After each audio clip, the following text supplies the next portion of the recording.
Hello Frank Carroll Dean. Back in 2006, 2007 I was buying anything that came out on Fat Records, every release. Had to get the record, had to get the CD, had to get everything that come out. And it was a good way to learn and to find out about bands I'd never come across before. But the Deadline album from Leftöver Crack and Citizen Fish came out in 2007 and introduced me to both bands. It came out on CD on Fat Records and on record on Alternative Tentacles, and I got both of them of course, and this was my introduction at the time to Leftöver Crack the band. So from this point I listened to it a couple of times. I like both the bands. I like Citizen Fish, thought they were pretty good. Like Leftöver Crack, thought they were pretty good. So delving more into both bands, I went back and checked out Fuck Well Trade, and was quite blown away by how good the album actually was, and I found myself really getting into the band. The first time I heard Leftöver Crack, my initial thoughts were, what the hell is with these vocals? And I just for a little while I thought it was unlistenable, but then it grew on me. I saw the charm in it and I saw the passion behind it, and I started to really love the vocals of Leftöver Crack. And so I went off and bought Fuck Well Trade and was in love with the album. It was lovely. I agreed with its anti-police sentiments. Everything about it I loved. The music was amazing, the songs fantastic. And then of course from there I went back and I bought Mediocre Generica, which I think I liked even more at the time than Fuck Well Trade. So each album I was buying them backwards chronologically, and I was enjoying each one more as I was going backwards in time. So I bought Mediocre Generica, which I flippin' loved. And even to this day, Nazi White Trash, Crack City Rockers, Atheist Anthem, they're some of the best songs I've ever heard, really, punk rock songs.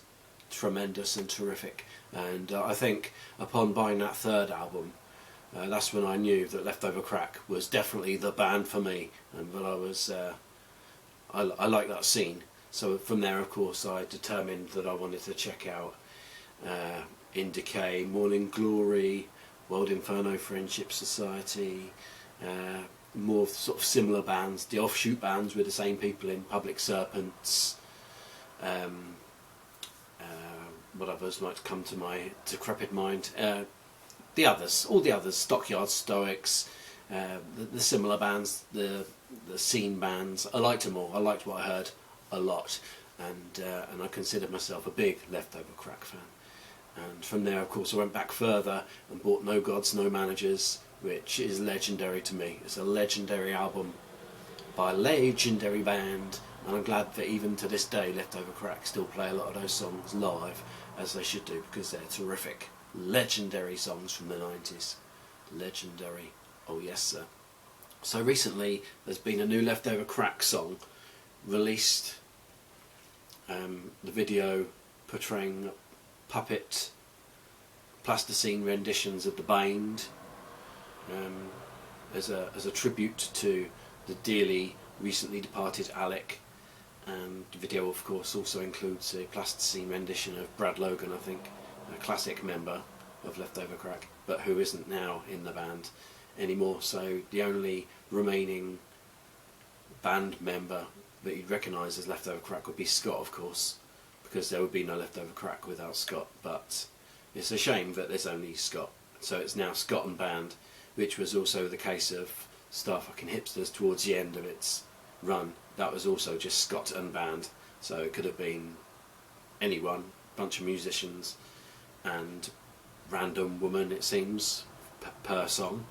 And so then, yeah, a few years later, 2015 actually, Contracts of the State, I still think of it as the new Leftöver Crack album, although it's 2015, so it's nearly 10 years old already.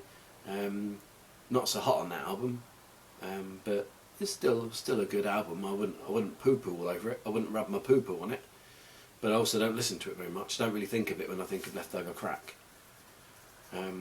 So Scott Sturgeon, of course, in recent years was lambasted by people on social media, lots of their fans, and the media, because his ex-girlfriend claimed that he was being abusive, and Scott's claims were that she was a liar and that he was not abusive. And of course it seems that 90% of people went on the side of the girlfriend, so Scott's project sort of sat by the wayside while he painted a lot, from what I can make out, and which is a shame. And fair enough if you want to pick the side of, although should you really be picking sides, if you want to pick the side of the person who claims they were abused, because of course that is wrong, but at the same time it's probably just as likely that Scott was right and she was lying, so who knows. But benefit of the doubt, I've always kind of stuck with Scott. I've never stopped listening to Leftöver Crack. I've never slagged off Scott, and Leftöver Crack remains one of my favourite bands. And this new song that came out, I hear that lots of people think it's a bit rubbish, but I think these people need to listen to it a little bit more and get used to it, because it's a good song as far as I'm concerned. I love it. It's a bit charming. It might only be 2 minutes, but it's a good song. Yeah, that's my thoughts. I welcome Leftöver Crack to come back. I look forward to any future releases, any future albums. If they toured around here in London or something, I'd go and check them out. Yes, sir. I'd have a good time, even if it was just Scott and band. I'd be happy with that. But you know, if you could rustle up Brad or Ezra or anyone back, then that'd be dandy as well. Although I don't see that happening. Yes, thanks very much. Leftöver Crack. Go and give them a minute of your time. You might like it. You might think it's insane screeching music, but it's nice. It's nice. If you like, of course, punk music in a hardcore style, with a bit of ska style, with a bit of black death thrown in, black metal. It's thought-provoking, just like I probably am.